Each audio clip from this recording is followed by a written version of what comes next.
রাজধানীর ধানমন্ডি ৩২ নম্বরে বঙ্গবন্ধু শেখ মুজিবুর রহমানের বাড়িতে শ্রদ্ধা জানাতে গিয়ে বাধার সম্মুখীন হয়েছেন কৃষক শ্রমিক জনতা লীগের সভাপতি বঙ্গবীর কাদের সিদ্দিকী। এ সময় তার গাড়ি ভাঙচুর করা হয়। বৃহস্পতিবার ধানমন্ডির ৩২ নম্বরে বঙ্গবন্ধু শেখ মুজিবুর রহমানের বাড়ির সামনে এই ঘটনা ঘটে। এ বিষয়ে কাদের সিদ্দিকী গণমাধ্যমকে বলেন, সেখানে অনেক উত্তেজিত লোকজন দেখলাম, ছাত্রদের দেখলাম।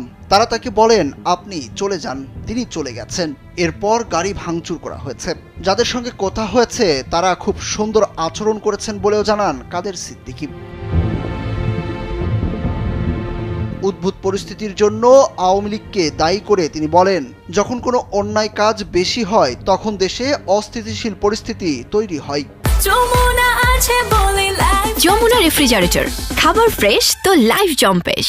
ছাত্ররা যে বিজয় অর্জন করেছে সেটি ঐতিহাসিক বিজয়। এটাকে ধরে রাখতে হলে সহনশীলতার পরিচয় দিতে হবে।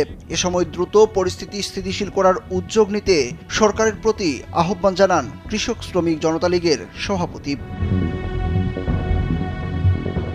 সরকারি ছুটি এবং শোক দিবস এক নয় উল্লেখ করে কাদের সিদ্দিকী বলেন, সরকার বদল হলে ছুটি বাতিল হতে পারে। আওয়ামী লীগ ও শেখ হাসিনার প্রধানতম ভুল ছিল ১৬ বছর রাষ্ট্র চালিয়েছে কিন্তু বঙ্গবন্ধুকে দেশের বানাতে পারেনি, শুধু আওয়ামী লীগের বানিয়েছে। বঙ্গবন্ধু কোনো দলের, মতের, গোষ্ঠীর, ব্যক্তির বা পরিবারের হতে পারে না। তারা মারাত্মক ভুল করেছে।